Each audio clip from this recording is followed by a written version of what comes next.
Buenas noches, familia. Que el Dios Todopoderoso nos bendiga en esta hermosa noche que nos ha permitido compartir en nuestro devocional número 41. Tenemos también visitas hoy, así que damos gracias a Dios que también puedan estar con nosotros compartiendo en esta noche y compartiendo este hermoso tema.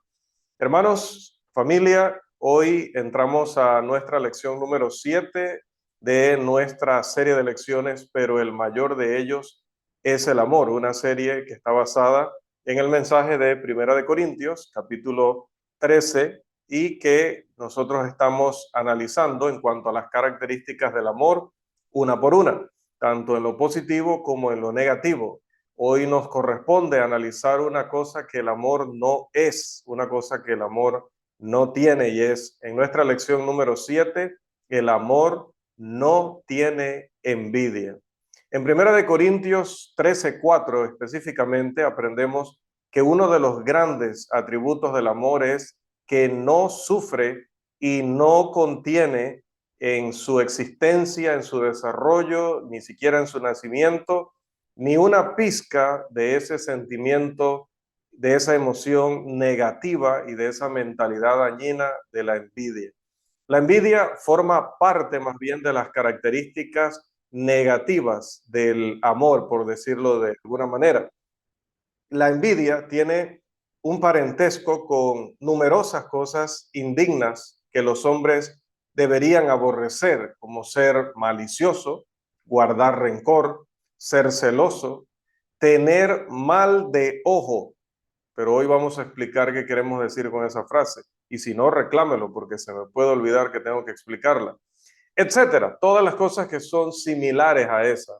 Por lo que un estudio de este tema debería valer la pena en nuestra serie de lecciones devocionales. A lo largo del tiempo, el hombre ha hecho en ocasiones algunas declaraciones dignas de leer o de repetir acerca de la envidia. Por ejemplo, el gran poeta Horacio decía: los tiranos sicilianos nunca inventaron un tormento mayor que la envidia. Por otro lado, el dramaturgo inglés Shakespeare dijo: soy un verdadero trabajador, gano lo que como, consigo lo que me pongo, no le debo odio a nadie, no envidio la felicidad de nadie, me alegro del bien de otros. Y finalmente, en esta serie de citas, tenemos también las palabras de Dante. Dante Alighieri dijo: el orgullo, la envidia y la avaricia son las tres chispas que han encendido los corazones de todos. En diferentes medidas y en diferentes momentos, dice Dante, pues todos los hombres hemos probado estas cosas en alguna medida. Las experiencias del hombre le han enseñado que tras el rastro horrible de la envidia yace el escombro de familias destruidas y amistades divididas. Puede, y lo ha hecho, volver a hermano contra hermano, hermana contra hermana, padre contra hijo, madre contra hija, hijos contra padres, vecino contra vecino e incluso nación contra nación. Este fruto de la envidia es malvado, o como usa el término bíblico más comúnmente, impío. Incluso es destructivo y es mortal. Aquello que es malo, que es dañino, que es destructivo, definitivamente nada tiene que ver con la naturaleza de nuestro Dios. Absolutamente nada que ver con el máximo producto material que tenemos en nuestras manos como herencia de parte de Dios, que es la palabra de Dios. No hay nada en ella que nos aliente, que nos anime a comportarnos de esa manera o que nos permita albergar este tipo de sentimientos en nuestro corazón.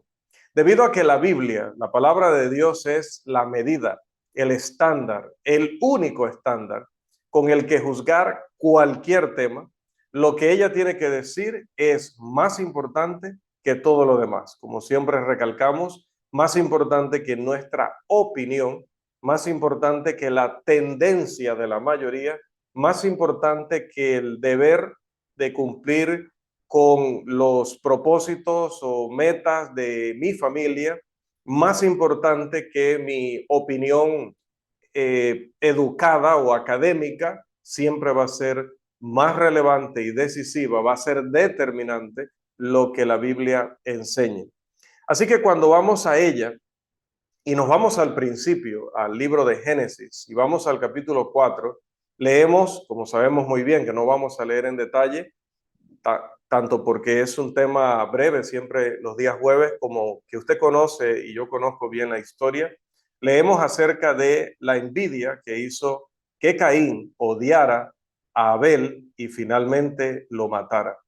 Caín envidiaba a su hermano porque Dios había aceptado el sacrificio de Abel mientras rechazaba el de Caín. La envidia conquistó a Caín, lo venció, porque Caín había recibido la misma instrucción que su hermano Abel.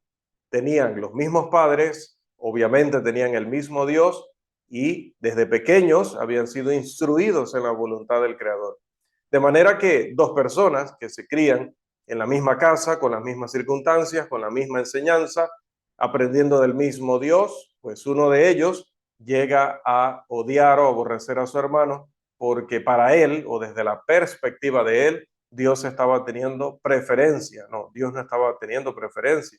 Dios había revelado qué era lo que él quería de ofrenda y Caín creyó que su opinión tenía el mismo valor que la instrucción de Dios, de manera que al final ofreció lo que a él le pareció.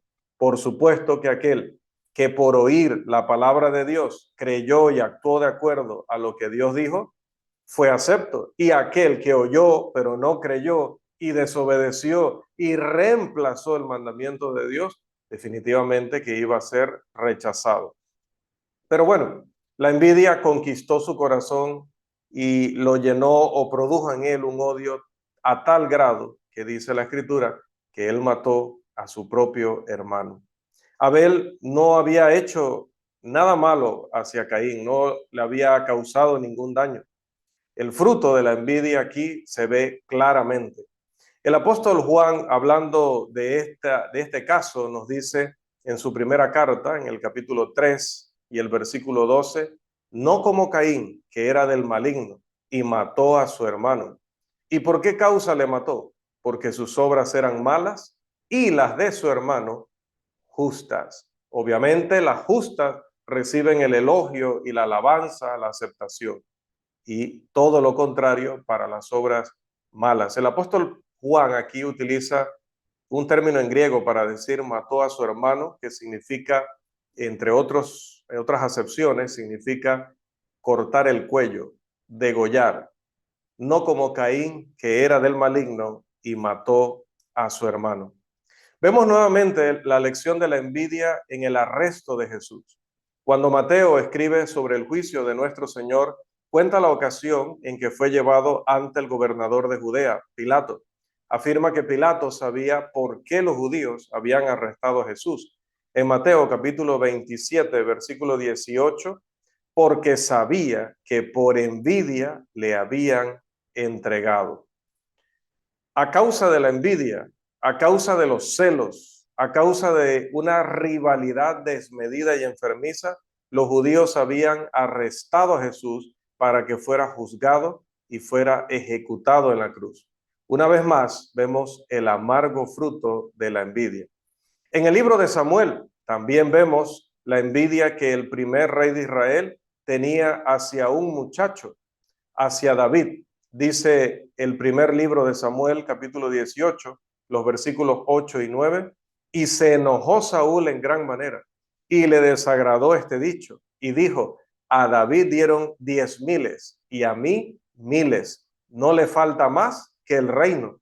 Y desde aquel día Saúl no miró con buenos ojos a David. Así es, amado hermano, y sobre todo, amadas hermanas, cuando dije que la envidia era mal de ojo, no me refería a eso de llegar a la casa ajena y ver una planta y alabarla con mala vibra, dicen los que creen en los misticismos y estas cosas, y de pronto que la planta muera, ¿no? O un animalito y enferme, o un niño y enferme. No, no me refería a ese tipo de supersticiones de nuestro folclore nacional o regional. Mal de ojo en nuestro contexto es mirar de mala manera, como cuando decimos mírame bien, porque vemos que solo en el gesto, cómo ponen sus ojos, cómo su rostro está, su semblante está, sabemos que tienen las peores intenciones o pensamientos sobre nosotros. Los apóstoles de nuestro Señor también fueron encarcelados por la envidia. Dice Hechos capítulo 5 versículos 17 y 18. Entonces levantándose el sumo sacerdote y todos los que estaban con él, esto es, la secta de los saduceos, se llenaron de celos y echaron mano a los apóstoles y los pusieron en la cárcel pública. Como pueden ver aquí, el término ahora se traduce como se llenaron de celos, o en este contexto se utiliza esta frase. Y es que celos y envidia son palabras sinónimas, no son exactamente equivalentes, pero son sinónimas. Usted me preguntará, entonces, si no son exactamente equivalentes, ¿en qué se diferencian, hermano? Bueno, se diferencian en que la envidia es, y si está tomando notas, pues por favor, anótelo allí, valga la redundancia, el que tiene envidia es aquel que no quiere que tú tengas aquello que le provoca a él ese sentimiento, ¿sí? Tú recibes un ascenso, pero él no quiere que tú tengas el ascenso, él no quiere que a ti te vaya bien, ¿sí? Los celos se diferencian de la envidia, no mucho, en que no quieren que tú lo tengas porque lo quieren tener ellos. Entonces, por eso hay una leve diferencia allí. En este caso, los saduceos se sentían celosos de los apóstoles porque veían cómo el pueblo los estaba siguiendo como maestros, cómo estaban creyendo esa religión falsa, pensaban ellos, que estos hombres predicaban. Entonces, la envidia de ellos más que todo tendía hacia el celo, hacia yo quiero tener eso que tú tienes. Nosotros en Panamá siempre tengo que hacer estas aclaraciones porque pues hacemos lo que hacemos con el idioma, entonces por eso hay que estar recurriendo a lo correcto en cuanto a los significados de los términos y cómo se usan. Para nosotros envidia es las dos cosas. Realmente cuando decimos un envidioso es alguien que no quiere que a mí me vaya bien y que quiere lo mío. Pero bueno, bíblicamente, probablemente en la semántica más precisa, debe ser envidia el que no quiere que te vaya bien y celo el que quiere lo tuyo. Nosotros también usamos celo para pelear lo nuestro, decimos, ¿no? Pero aquí también pues se está usando una connotación de yo quiero eso que tú tienes. El escritor Lucas registra en Hechos capítulo 13 versículo 45 algo similar a lo anterior. Dice el pasaje, pero viendo a los judíos la muchedumbre, note cuál era el problema, se llenaron de celos y rebatían lo que Pablo decía, contradiciendo y blasfemando. Note que ellos no estaban tan enfocados en qué era lo que Pablo enseñaba, no estaban molestos por eso, aunque Pablo enseñaba algunas cosas diferentes a lo que creían los judíos. Pero no les interesó eso. Note que Lucas ahora es más explícito y dice, el problema de ellos era ver cuánta gente se había acercado a escuchar a estos hombres. Y si vamos al capítulo 17 y el versículo 5, encontramos un tercer caso. Dice, entonces los judíos que no creían, teniendo celos, tomaron consigo algunos ociosos, hombres malos, y juntando una turba, alborotaron la ciudad y asaltando la casa de Jasón, procuraban sacarlos al pueblo. Una vez más, la verdad y el error, lo correcto y lo incorrecto están en conflicto. Cuando la gente actúa por envidia, se aleja de Dios y ataca todo lo que es de Dios y todo lo que es bueno. Dios a través de su palabra busca prevenir la envidia entre las personas. De hecho, Dios busca que las personas no caigan presa de este pecado, de esta maldad. Y dice la escritura que se los recuerda a través de Romanos 1:29, que habla de los que rechazan a Dios como personas que están llenas de envidia.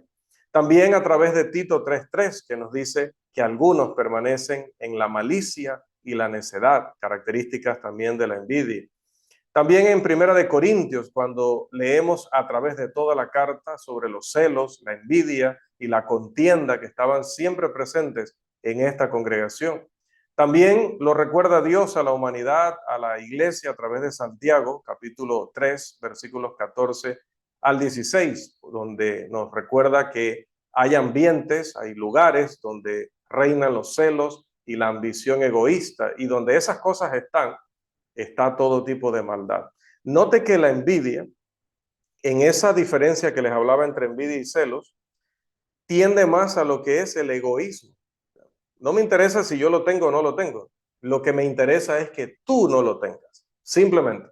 No es aquella que dice, si no es mío, tampoco es para nadie más, ¿no?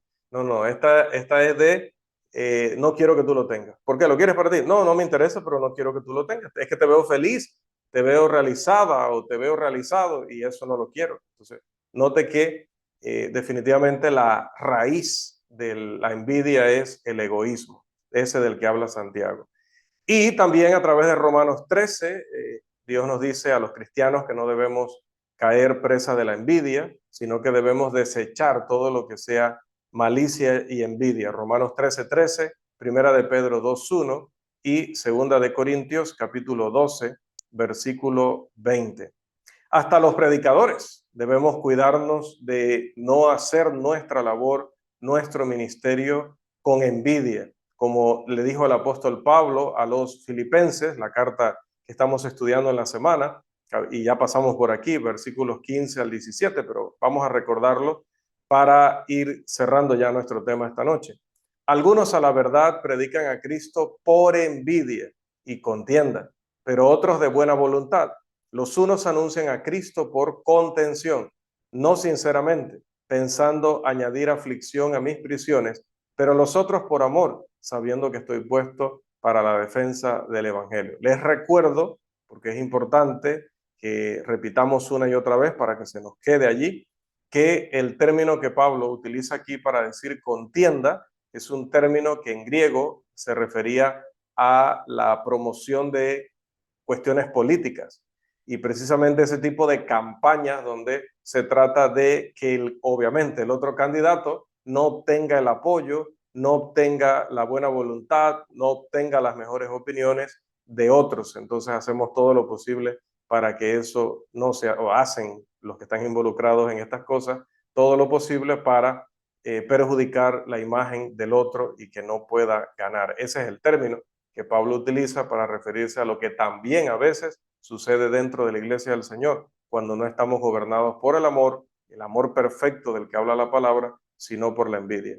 Hermanos, entonces, viendo todo esto, ¿podría haber algo más indigno o inapropiado para el pueblo de Dios que un sentimiento como la envidia, con todo lo que la rodea, con todo lo que ella provoca, con ese origen de donde viene? No nos envidiemos jamás los unos a los otros, Gálatas 5:26. Mucho menos, dice el salmista, envidiemos a aquellos que prosperan y que aparentemente son muy felices viviendo vidas libertinas y disolutas, porque pronto veremos su final, pero sobre todo porque sabemos que el amor no tiene envidia. Que el Señor nos siga bendiciendo.